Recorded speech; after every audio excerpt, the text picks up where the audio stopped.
Hi friends, मैं आकांक्षा शर्मा जी की with आकांक्षा में आपका स्वागत करती हूँ। फ्रेंड्स, आप लोगों को पता है कि ग्रुप 4 का एग्ज़ाम है 15 जुलाई से और उसकी ही क्लासेस चल रही हैं। 2 क्लासेस इसमें मैथ्स की और करंट अफेयर्स की हो चुकी हैं और आज हम कंप्यूटर की क्लास करने वाले। ये वो क्वेश्चन है जो व्यापम जिस तरह से क्वेश्चन पूछ रहा है अभी रिसेंट एग्ज़ाम में और जिस तरह से ग्रुप 2, ग्रुप 3, ग्रुप 4 के एग्ज़ामों में पूछा जाता है, तो वही क्वेश्चन हम करने वाले हैं। तो चलिए स्टार्ट करते हैं।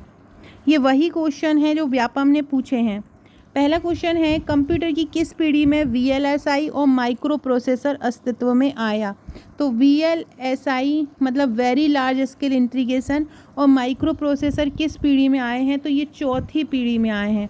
कौन सी पीढ़ी में आए हैं? चौथी। कंप्यूटर की चौथी पीढ़ी में वीएलएसआई और माइक्रो प्रोसेसर अस्तित्व में आए हैं। माइक्रो प्रोसेसर का अर्थ होता है एक सिंगल चिप पर बहुत सारी आईसी को लगाना। मतलब एक सिंगल चिप है, चिप इसको इसलिए बोलते हैं, चिप्स के आकार की होती है, उस पर बहुत सारी आईसी को लगाना माइक्रो प्रोसेसर के अंतर्गत आता है। कंप्यूटर की इस जनरेशन में माइक्रो प्रोसेसर के उपयोग के कारण कंप्यूटर का आकार छोटा हो गया और आउटपुट डिवाइस का विकास हुआ तथा डाटा को स्टोर रखने के लिए बेस कंसेप्ट का आविष्कार भी किया गया। ASCII का पूरा नाम क्या है? तो इसका पूरा नाम है American standard code for information interchange. ये व्यापम के ब्लॉक एक्सटेंशन ऑफिसर के एग्ज़ाम में आया था और यह अंग्रेजी वर्णमाला के क्रम में व्यवस्थित होता है। इसमें 256 कोड होते हैं। कितने होते हैं?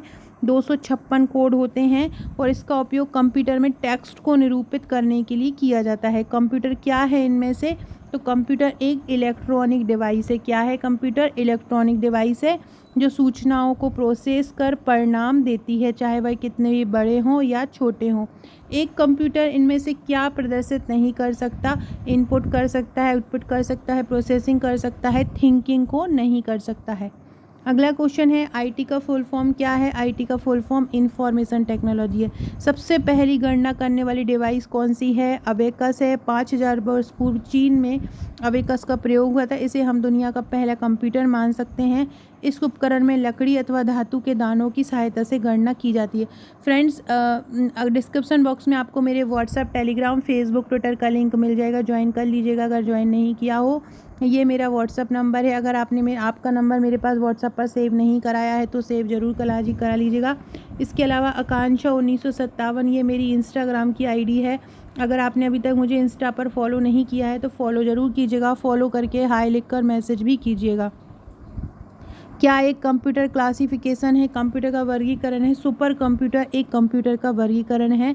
ये गति में सबसे अधिक होते हैं। आकार के आधार पर वर्गीकृत किए जाने वाले सुपर कंप्यूटर सबसे पहले 1960 में सैमुअल क्रे द्वारा बनाया गया था। ये कंप्यूटर महंगे होते हैं और मुख्यतः गणितीय आकलन में इनका प्रयोग किया जाता है। एक कंप्यूटर के 4 प्रमुख घटकों में इनका कौन सा क्रम सही होगा? तो सबसे पहला होता है इनपुट। हम सबसे पहले इनपुट करते हैं, फिर क्या होती है? फिर प्रोसेस होती है। इसके बाद आउटपुट, हमको परिणाम मिलते हैं और लास्ट में वो जो परिणाम होते हैं उसको स्टोरेज कर लिया जाता है। तो क्या होगा? Input, process, output, storage.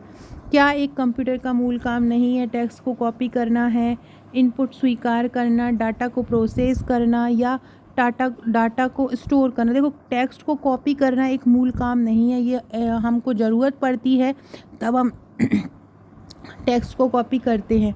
Dash विशिष्ट रूप से डिज़ाइन किए गए कंप्यूटर हैं जो जटिल गणनाओं को अत्यंत तेज़ी से करते हैं। तो सुपर कंप्यूटर विशेष रूप से डिज़ाइन किए जाते हैं जो गणनाओं को तेज़ी से करते हैं। ASCII का फुल फॉर्म क्या होता है? American standard code for information interchange. अगला क्वेश्चन है, कंप्यूटर की सर्वाधिक तेज, सर्वाधिक शक्तिशाली तथा सर्वाधिक मूल्यवान श्रेणी कौन सी कहलाती है? सुपर कंप्यूटर कहलाती है।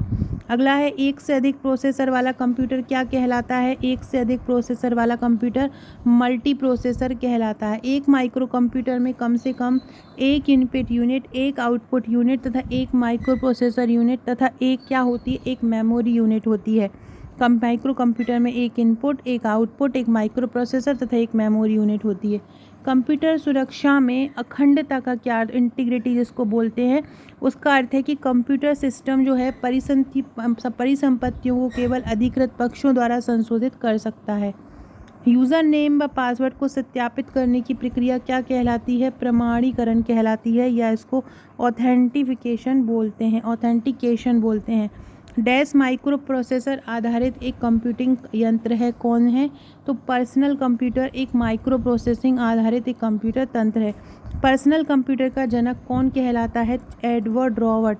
एडवर्ड रॉबर्ट पर्सनल कंप्यूटर के जनक कहे जाते हैं और चार्ल्स बेबेज को उसका पिता कहा जाता है। और रॉबर्ट क्या कहे जाते हैं? रॉबर्ट जनक कहे जाते हैं। ये याद रखना, जनक को बेबेज मत लगाइएगा। रॉबर्ट जो होते हैं वो जनक हैं और जो बेबेज हैं वो पितामह हैं। आज तक कंप्यूटर की कितनी पीढ़ियाँ ज्ञात है? तो आज तक कंप्यूटर की कुल 5 पीढ़ियाँ ज्ञात हैं। और पहली पीढ़ी कौन सी है? 1942 से 55 में आई थी। दूसरी 56 से 64 में आई। तीसरी 1965 से 75 में। चौथी 76 से 89 में और फिफ्थ 90 से अब तक आई है। कंप्यूटर सुरक्षा में डैश का अर्थ है कि एक कंप्यूटर सिस्टम में सूचना केवल अधिकृत पक्षों के द्वारा पढ़ने के लिए ही उपलब्ध रहती है, उसमें गोपनीयता। कंप्यूटर सुरक्षा में किसका अर्थ है? गोपनीयता का अर्थ है। अगला है, एक माइक्रो कंप्यूटर कम से कम एक इनपुट यूनिट, एक आउटपुट यूनिट, एक माइक्रो प्रोसेसर यूनिट तथा एक मेमोरी यूनिट से बना हुआ होता है और 1970 में इसको प्रारंभ किया गया था। कंप्यूटर की निम्नलिखित में से कौन सी विशेषता उसके उपयोग को आकर्षक बनाती है? सूचना का स्टोरेज बिल्कुल सही है। ऑटोमेटिक ऑपरेशन ये भी सही है। परिशुद्धता एवं गति और उपयुक्त सभी इसका आंसर हो जाएगा। इस पीढ़ी में कंप्यूटर का आकार किस पीढ़ी में कंप्यूटर का आकार बहुत बड़ा होता था? पहली पीढ़ी में कंप्यूटर का आकार बहुत बड़ा होता था। इंटेल 4000 के निर्माण जो 1970 में आया था, छोटे कंप्यूटर बनाने में क्रांति पैदा कर दी थी। कंप्यूटर शब्द किस भाषा से लिया गया है? कंप्यूटर शब्द जो है वो लैटिन भाषा से लिया गया है। कंप्यूट शब्द से बना है जिसका अर्थ होता है गणना करना। ANSI का पूर्ण रूप क्या होता है? American national standard. पटवारी में ये इस तरह के क्वेश्चन ASCII के बहुत आए थे और ये जो टॉपिक है व्यापम ये वाला ज़रूर पूछता है। कंप्यूटर के जनक कौन है? तो कंप्यूटर के अगर देखो अगर वो आपके में ऑप्शन में रॉबर्ट नहीं होगा तो इसका आंसर बेबेज हो जाएगा। कंप्यूटर जालसाजी क्या है? तो सरकार को धोखा देने के लिए जाली इलेक्ट्रॉनिक डॉक्यूमेंट तैयार करना कंप्यूटर जालसाजी कहलाता है। फ्रेंड्स, अगर आप MP करंट अफेयर्स की ई बुक लेना चाहते हैं तो आप 35 रुपये में मध्य प्रदेश करंट अफेयर की ई बुक परचेज़ कर सकते हैं। आप MP GK की ई बुक लेना चाहते हैं ऑब्जेक्टिव वाली तो 99 रुपये में आप 3000 ऑब्जेक्टिव परचेज़ कर सकते हैं। साथ में अगर आप 5000 वन लाइनर चाहते हैं MP के तो 99 रुपये में आप उसको भी परचेज़ कर सकते हैं। मेंस के और प्रीलिम्स के नोट्स अगर आप चाहते हैं तो वो भी आपको हैंड रिटन प्रश्नोत्तर श्रृंखला में फ्लो चार्ट डायग्राम सहित मेंस के नोट्स आपको मिलेंगे।